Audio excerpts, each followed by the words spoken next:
करिए हम लोग चैप्टर कर रहे हैं भाई types of companies. Types of companies हम लोग कुछ पोर्शन को किए हुए थे। हम लोग का जहाँ से पोर्शन कंप्लीट हो गया वहाँ से कर रहे हैं हम लोग स्टार्ट कर होल्डिंग कंपनी। होल्डिंग कंपनी किसको कहेंगे? जब एक कंपनी दूसरे कंपनी को 50% या उससे ज़्यादा उसका इक्विटी शेयर कैपिटल को एक्वायर कर लेता है या वोटिंग पावर को एक्वायर कर लेता है 50% या उससे ज़्यादा 50% या उससे ज़्यादा अगर वोटिंग पावर को एक्वायर कर लेता है तो ऐसे कंपनी को होल्डिंग कहते हैं। पहला तरीका होल्डिंग बनने का पहला तरीका, जैसे मान लीजिए ए लिमिटेड बी लिमिटेड का 50% या उससे ज़्यादा वोटिंग पावर को एक्वायर कर लिया। वोटिंग पावर का मतलब होता है कि बोलने का हक, समझ पा रहे? डिसीजन में बोलने का हक, समझ रहे? माने जितना उसका वोटिंग पावर था उसका हमने कितना एक्वायर कर लिया? 50% या उससे ज़्यादा। 50% या उससे, ये एक होल्डिंग बनने का तरीका हुआ। दूसरा होल्डिंग बनने का तरीका हुआ कि हम दूसरे कंपनी का बोर्ड ऑफ डायरेक्टर को कंट्रोल कर लेंगे, माने majority of the board of director हमारे ही इशारे पे रखे जाएंगे और निकाले जाएंगे। माने holding the right to appoint majority of the director of the company. हम दूसरे कंपनी के ऊपर हमारा अधिकार है कि उसका मेजोरिटी डायरेक्टर को हम लोग अपॉइंट करेंगे। समझे? तो दो तरीका से हम होल्डिंग हो सकते हैं। पहला होल्डिंग बनने का तरीका कि एक कंपनी दूसरा कंपनी का 50% या उससे ज़्यादा वोटिंग पावर एक्वायर कर लेगा तो उस कंपनी को होल्डिंग कहेंगे। दूसरा तरीका क्या है कि एक कंपनी दूसरे कंपनी का मेजोरिटी, समझ पा रहे, मेजोरिटी ऑफ द डायरेक्टर के मेजोरिटी ग्रुप को अपॉइंट करने का जब पावर रखेगा ऐसे कंपनी को हम होल्डिंग कहेंगे।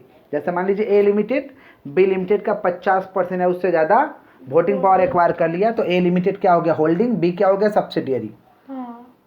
या ए लिमिटेड के पास ये पावर आ चुका है कि बी लिमिटेड का मेजोरिटी ऑफ द डायरेक्टर को वही रखेगा वही निकालेगा, उसके इशारों पे काम होगा। समझे?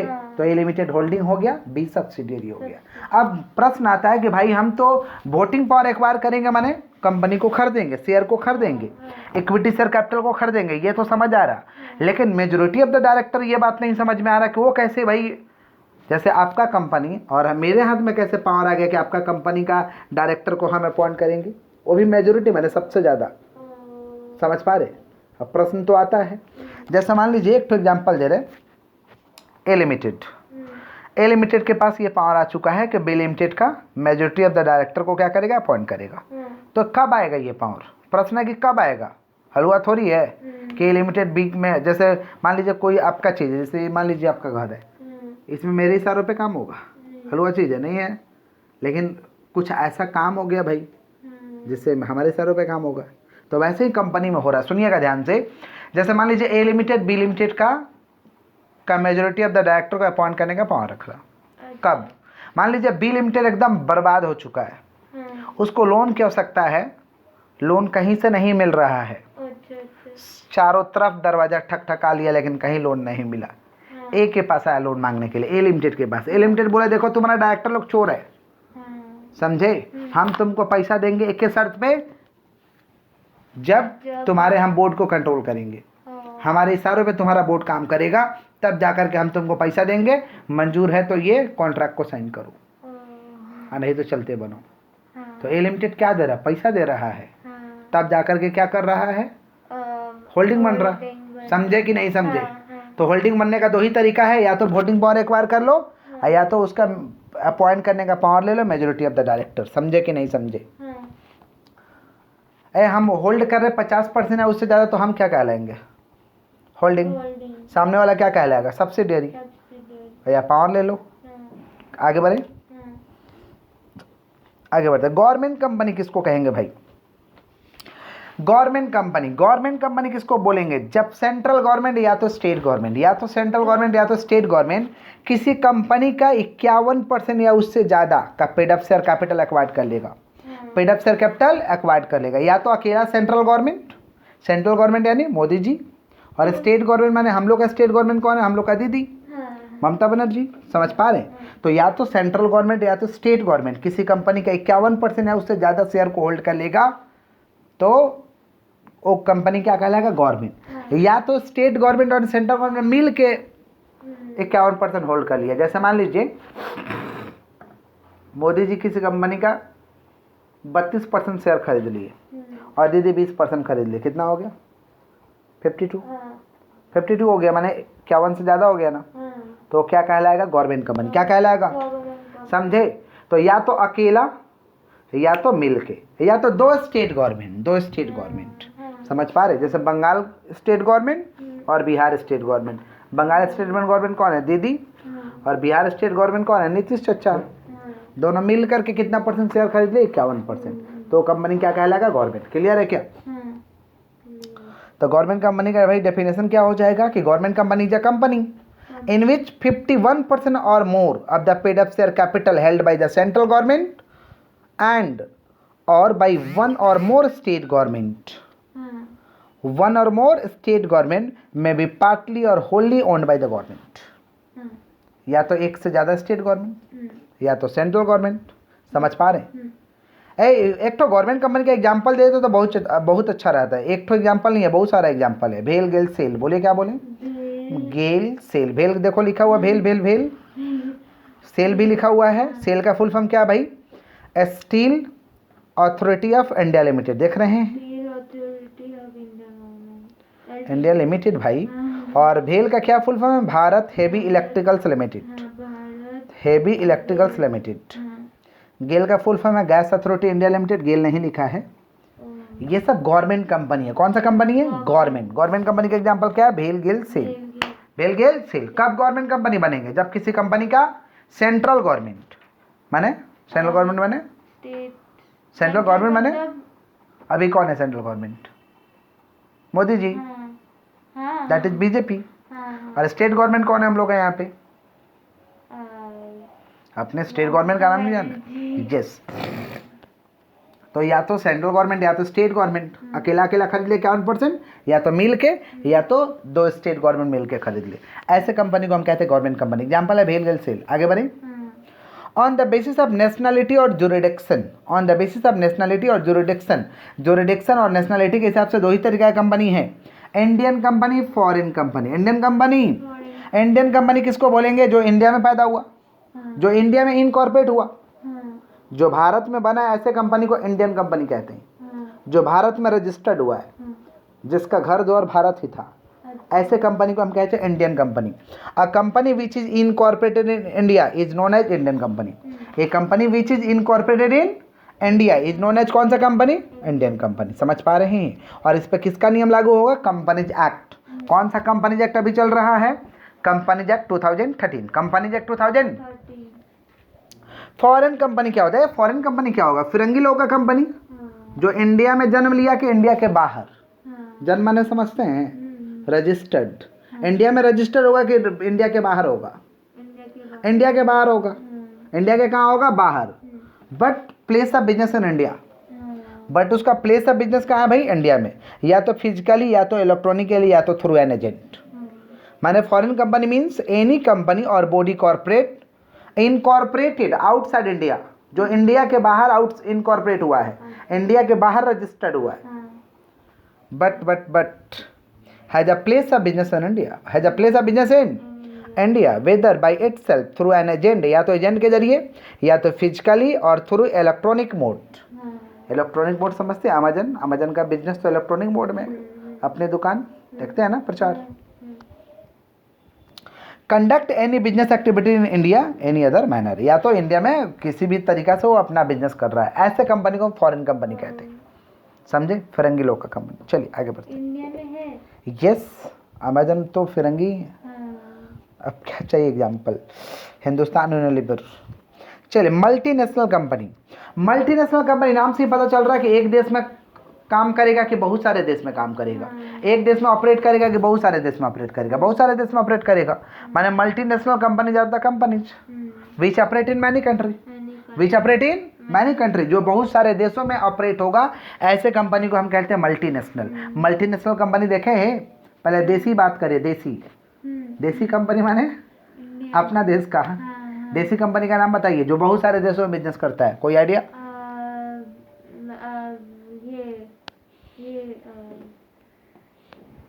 रिलायंस कंपनी 115 देशों में बिजनेस करता है लगभग। टाटा 54 कंट्री में लगभग बिजनेस करता है। अच्छा, समझे? क्या लिखा है? क्या कह रहे हैं? एग्जाम्पल बताया भाई। समझ रहे? किसका बात कर रहे? मल्टी, पेप्सी, कोको कोला, नाम सुने, इस्तेमाल भी किए होंगे। तो ऐसे कंपनी को कहते हैं मल्टीनेशनल। इंडिया का है? नहीं, मैंने दूसरा भी देश का है तो बहुत सारे देशों में काम, जरूरी नहीं कि इंडिया का है भाई। दूसरे बहुत सारे देशों में बिजनेस करे तो मल्टीनेशनल है। सब कोको कोला का है, सब कोको कोला का है, समझे? नाम खाली अलग अलग है। कोलगेट, प्रॉक्टर एंड गैम्बल, इस्तेमाल किया प्रॉक्टर एंड गैम्बल का? अरे सोप वगैरह आता है, क्या बात कर रहे हैं, इस्तेमाल करते होंगे, मालूम नहीं होगा। शैम्पू वैम्पू उसी का है, प्रॉक्टर एंड गैम्बल का ज़्यादा। समय नेस्ले का दूध तो पिए ही होंगे बचपन में। यस, ये सब क्या भाई? मल्टीनेशनल। क्या बोलिए? नेस्ले का मैगी तो खाएंगे। तो ये सब क्या भाई? Multinational. The multinational company are the companies which is operate in many country. बहुत सारे देशों में जो ऑपरेट करेगा ऐसे कंपनी को कहते हैं multinational. On the basis of public interest और ट्रांसफरेबिलिटी ऑफ शेयर्स। आगे बढ़िए, next page. Transferability of shares के हिसाब से कंपनी कितना तरीका का होता है? 3 तरीका का। Private company, public company, OPC. बोलिए क्या बोले हैं? Private company, public company, OPC. OPC माने 1% कंपनी, ओपीसी माने 1% कंपनी। आइए समझते हैं हम लोग कि प्राइवेट कंपनी क्या होता है। प्राइवेट कंपनी का एकदम सिंपल डेफिनेशन दिया। बोला private company means company which is not a public company. बोला प्राइवेट कंपनी माने कंपनी जो पब्लिक नहीं है, जो पब्लिक लेकिन जिसका कम से कम मेंबर 2 गो होना चाहिए, माने 2 गो कम से कम मालिक जुगाड़िए। मिनिमम नंबर ऑफ मेंबर 2 और मैक्सिमम 200। मैक्सिमम, लेकिन बुक में तो लिखा है 50। नहीं 200 लिख दिया। तो क्या 200 ना 50? 200 50 पहले था मोहनजोदड़ो हड़प्पा के समय। तो मिनिमम कितना भाई? 2, मैक्सिमम कितना? 200। मैक्सिमम कितना? लेकिन 200 में कौन से लोग काउंट नहीं होंगे? ऐसा एम्प्लॉय जो मेरा मालिक भी और मेरे यहाँ काम भी करता है। ऐसा मेरा कर्मचारी जो मालिक भी है और काम भी करता है। समझ रहे हैं? तो ऐसे लोगों को 200 के अंदर काउंट नहीं करेंगे। अच्छा, काम करता था, अभी काम नहीं करता है, उसको भी काउंट नहीं करेंगे। समझे? तो 200 के अंदर माने प्योर लोग चाहिए। कितना? 200। और प्राइवेट कंपनी को मना है, प्रोहिबिट्स, देखिए C number, prohibits any invitation to the public to subscribe for any securities of the company. और जनता से पैसा नहीं ले सकते हो, जनता को शेयर नहीं बेच सकते हो। ये सब मना है। समझ रहे हैं कि नहीं समझ रहे? और लास्ट में क्या लिखा रहेगा भाई? PBT LTD. क्या लिखा रहेगा? PBT LTD. समझे? कोई दिक्कत? डी नंबर देखिए, प्रोहिबिट्स एनी इन्विटेशन और acceptance of deposit from person other than its member, director और देयर रिलेटिव्स। बोला जा रहा है कि भाई ये भी आपको इन्विटेशन वगैरह माना है, डिपॉजिट वगैरह लेना माना है, समझ पा रहे? लेकिन किसको छोड़ के? मेंबर्स को छोड़ के। मेंबर्स तो देगा ही देगा। डायरेक्टर्स को छोड़कर, रिलेटिव को छोड़कर। अदर देन माने छोड़ के, अदर देन माने छोड़कर। चलिए, पब्लिक कंपनी क्या देखिए? पब्लिक कंपनी क्या है भाई? Public company it means a company which is not a private company. कितना सिंपल डेफिनेशन। बोला पब्लिक कंपनी वही है जो प्राइवेट नहीं है। इसको खोलने के लिए कम से कम 7 लोग चाहिए। पब्लिक कंपनी खोलना 7 लोग जुगाड़िए, अब प्राइवेट कंपनी खोलना है तो 2 लोग जुगाड़िए। पब्लिक कंपनी का मैक्सिमम नंबर मेंबर का कोई लिमिट नहीं है, नो लिमिट और मैक्सिमम नंबर, जितना रखना रखो। समझे? Is a private company which is a subsidiary of A company which is not a private company. अगर मान लीजिए पब्लिक, मान लीजिए हम पब्लिक है और किसी प्राइवेट को होल्ड कर रखे हैं तो वो अब प्राइवेट नहीं रहा, उसको ही पब्लिक बोला जाएगा क्योंकि मेरा साया है उस पर। समझे कि नहीं समझे? उसको भी हम पब्लिक कहेंगे। सब्सिडियरी मैंने अटैक किए हुए, उसको खरीदे हुए हैं। यस, समझे हैं? ये पब्लिक कंपनी भाई शेयर को ट्रांसफ़र कर सकता है, जनरल पब्लिक से पैसा ले सकता है। समझे? डिपॉजिट को एक्सेप्ट कर सकता है। कम से कम 7 लोग चाहिए इसको खोलने के लिए। ओपीसी 1% कंपनी का कंसेप्ट लाया गया 2013 में। बहुत दिक्कत था भाई, 2 व्यक्ति के पास ऑलवेज ऑप्शन था। 2 व्यक्ति या तो कंपनी खोलेगा या तो पार्टनरशिप खोलेगा, या तो कंपनी खोलेगा या तो पार्टनरशिप खोलेगा या तो एलएलपी खोलेगा। 2 व्यक्ति के पास ऑलवेज ऑप्शन था। लेकिन एक व्यक्ति जो बिजनेस करना चाहता है उसके लिए तो ऑप्शन ही नहीं बचा था। उसके लिए बोला गया था तुम मोदी दुकान खोलो, सोल प्रोवाइडरशिप। अब बताइए, किसी एक व्यक्ति को अगर इच्छा कर दे कंपनी खोलना तो उसको मौका मिलना चाहिए कि नहीं मिलना चाहिए? इसको ध्यान में रखते हुए भाई जे ईरानी साहब ने कंसेप्ट को लाया 2013 में ओपीसी का, कि एक व्यक्ति भी अब कंपनी खोल सकता है, एक व्यक्ति के पास भी ऑप्शन होना चाहिए, एक व्यक्ति को भी ऑप्शन मिलना चाहिए, और उसको ऑप्शन मिला फाइनली 2013 में आकर के। या तो आप सोल प्रोप्राइटरशिप खोल लो या तो कंपनी खोल लो। कंपनी खोलोगे तो प्राइवेट कंपनी की तरह ही काम करोगे, लेकिन तुम्हारे ब्रैकेट में ओपीसी लिखा रहेगा। 1% कंपनी, जिसको खोलने के लिए कम से कम 1 लोग चाहिए, कम से कम, मैक्सिमम 1 ठो, मिनिमम भी 1, मैक्सिमम भी 1। नहीं तुमको मैक्सिमम रखना तो प्राइवेट खोलो ना, काय पब्लिक ओपीसी खोल रहे हो, समझे? समझ रहे हैं क्या बोल रहे हैं? तो मिनिमम भी 1 और मैक्सिमम भी 1, ठीक है। हाँ बट नॉमिनी चाहिए ना, मर जाएगा तो कंपनी मरने वाला तो नहीं है। नॉमिनी रख देंगे 1 ठो जो इंडियन होना चाहिए। कैसे पता चलेगा इंडियन है? जो भारत में कम से कम पिछला साल 182 दिन गुजारा हो, कम से कम पिछला साल 182 दिन गुजारी है भारत में, तब जाकर के आपको रेसिडेंट समझेंगे कि भारत में रहने वाले हैं, नहीं तो नहीं समझेंगे आपको रेसिडेंट, समझे? आइए ओपीसी देखते हैं। द कंपनीज एक्ट देख पा रहे हैं? The companies act 2013 allow the formation of 1% company. As the name suggests, a 1% company has only one member, एक ही तो मालिक रहेगा। The company's name will carry a suffix, last में लिखा रहेगा OPC. The process of setting up an OPC is the same as that for private limited company. जैसा private limited company खोलता है वैसे ही खुलेगा OPC। आगे ही बोले प्राइवेट लिमिटेड कंपनी की तरह काम करेगा। Since the company is owned by a single person, लेकिन इसका मालिक सिंगल पर्सन रहेगा, he must nominate someone to take charge of it in case of death or disability. किसी और को रखना होगा, मर गए तो नॉमिनी संभालेगा उसको, समझे? The nominee must give his consent in writing which has to be, देख पा रहे, filed with the registrar of company. Nominee उसको क्या बोलते हैं? नॉमिनी बोलते हैं। नॉमिनी को लिख के देना पड़ेगा कि हम चलाएंगे कंपनी, रजिस्ट्रार के पास जमा होगा, अपना सहमति देना होगा कि मर जाएगा ये व्यक्ति तो हम चलाएंगे। सहमति, कॉन्सेंट माने सहमति होता है। And OPC is exempt from certain procedural formality such as conducting annual general meeting extraordinary. ये लोग को एजीएम नहीं करना होगा, एनुअल जनरल मीटिंग नहीं करना होगा, जनरल मीटिंग नहीं करना होगा, एक्स्ट्रा ऑर्डिनरी जनरल मीटिंग नहीं करना होगा। ओपीसी कंपनी खोलते हैं तो आपको वंचित रहिए, साल में एक बार एक तो मीटिंग होता है जिसका नाम है annual general meeting. Annual general meeting पापा से पूछिएगा एजीएम में कैसे होता है, आज पूछिएगा कि पापा एजीएम क्या होता है, पापा एकदम समझा देंगे, वीडियो दिखा देंगे। एजीएम माने साल में जो एक बार मीटिंग होता है जिसमें डिसीजन लिए जाते हैं। यस, डिसीजन लिए जाते हैं सारे। अरे बैंक में होता होगा पापा का एजीएम, पूछिएगा एनुअल जनरल मीटिंग, समझे? किसका बात करें फिर? जनरल मीटिंग माने होते रहता है भाई, टू टेक, अभी तो मीटिंग चल रहा है, वो सब क्या है? To take certain decision, certain decision लेना तो मीटिंग तो चाहिए। ये सब कंपनी में होता है, बट वो ओपीसी को दरकार नहीं है। ओपीसी को दरकार नहीं है ये सब करने का, समझे? ओपीसी कंपनी एग्जांपल है। यस, 1% कंपनी बहुत सारा रजिस्टर्ड है। जैसे मान लीजिए एक्स प्राइवेट लिमिटेड, ब्रैकेट में ओपीसी लिखा रहेगा। अच्छा। चलिए आगे बढ़ते हैं। बेनिफिट्स एंड ड्रॉबैक्स, देखिए भाई किसी चीज़ का फ़ायदा भी होता है तो नुकसान भी होता है, तो इसका बेनिफिट्स और ड्रॉबैक्स तो है, एक बार पढ़ के देखिएगा। प्राइवेट पब्लिक में क्यों नहीं है? अरे भाई हम अकेला खोलना चाहते हैं, हमको नहीं मेंबर रखना है, तो हम मेरे पास ऑप्शन क्या? ओपीसी। नहीं तो प्राइवेट पब्लिक खोलेंगे। तो लेकिन कुछ फॉर्मेलिटी माफ़ किया गया है, मीटिंग करने का दरकार। अब अकेला हो किससे मीटिंग करे? दीवार से मीटिंग कर ले। अकेला मालिक मीटिंग किससे करे? डिसीजन किससे ले? दीवार से किया जाए? समझे कि नहीं समझे? बट इधर डिसएडवांटेज। यस, डिफरेंस हम लोग करने जा रहे हैं प्राइवेट और पब्लिक कंपनी का। डिफरेंस लास्ट में, एकदम लास्ट। चले आइए एकदम लास्ट। मूव मिला। यस नीचे देखिए।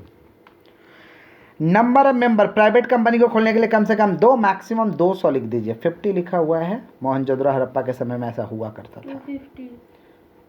200, क्या बात कर। और इसमें minimum 7, maximum no limit. Name, the name must include, क्या लिखा रहेगा भाई? Private limited. और इसमें क्या लिखा रहेगा? The name must include the word limited. Prospectus, private company के लिए प्रोस्पेक्टस इशू करने का दरकार नहीं है, पब्लिक कंपनी को तो प्रोस्पेक्टस देना होगा। Allotment of share, no restrictions on allotment of shares, no binding for the issue of share. देख पा रहे, भाई अलॉट शेयर कर सकता है, कोई रिस्ट्रिक्शन नहीं है, ये भी देख पा रहे हैं, ये कैन नॉट अलॉट। उसके बाद देखिए share warrant, private company share warrant issue नहीं कर सकता, public company share warrant issue कर सकता है। शेयर वारंट का मतलब होता है उसमें नाम नहीं लिखा रहेगा, जैसे नोट में नाम नहीं लिखा रहता है, जिसका है उसका है, नहीं समझे? जैसे आपका पैसा गिर जाएगा रास्ता में तो किसी और को मिल गया तो उसी का नाम है, आपका नाम थोड़ी लिखा हुआ है, तो उसी को कहते हैं शेयर वारंट। स्टैट्यूटरी मीटिंग वगैरह मर गया, 6 नंबर पढ़ना नहीं, चलो आगे बढ़ते हैं। नेक्स्ट, मर गया कंपनी जब में। Listing on stock exchange, private company can not be listed, private company का नाम लिस्टिंग नहीं हो सकता स्टॉक एक्सचेंज में, शेयर मार्केट में नाम नहीं लिखा सकता, शेयर मार्केट में नाम नहीं लिखा सकता। 10th क्लास पास बच्चा बोलेगा कॉलेज में नाम लिखाएंगे, लिखाने देंगे? बेटा 12 पर क्या समझे? अब क्यों, अभी तो रीजन समझा दिए, 10 वाला 12 नहीं पढ़ा इसीलिए, तो प्राइवेट कंपनी को अलाउड नहीं है। पब्लिक बनो तब तुमको लिस्टेड करने देंगे। अब क्लास 10 वाला बोलेगा कॉलेज में एडमिशन लेंगे, लेने देंगे हम लोग? समझे? 12 पर क्या हो, समझे कि नहीं समझे? तो listing on stock exchange, private company का लिस्टिंग नहीं हो सकता है, लेकिन पब्लिक का लिस्टिंग हो सकता है। लिस्टिंग माने नाम लिखा सकता है, समझे कि नहीं समझे? मैनेजरियल रेमुनरेशन, यहाँ कोई रेस्ट्रिक्शन नहीं है, लेकिन उधर रेस्ट्रिक्शन है। मैनेजर को ज़्यादा से ज़्यादा रेमुनरेशन 11% दे सकते हैं, मैक्सिमम 11% सैलरी दे सकते हैं मैनेजर को, बोर्ड ऑफ डायरेक्टर को, इससे ज़्यादा नहीं देंगे, समझे?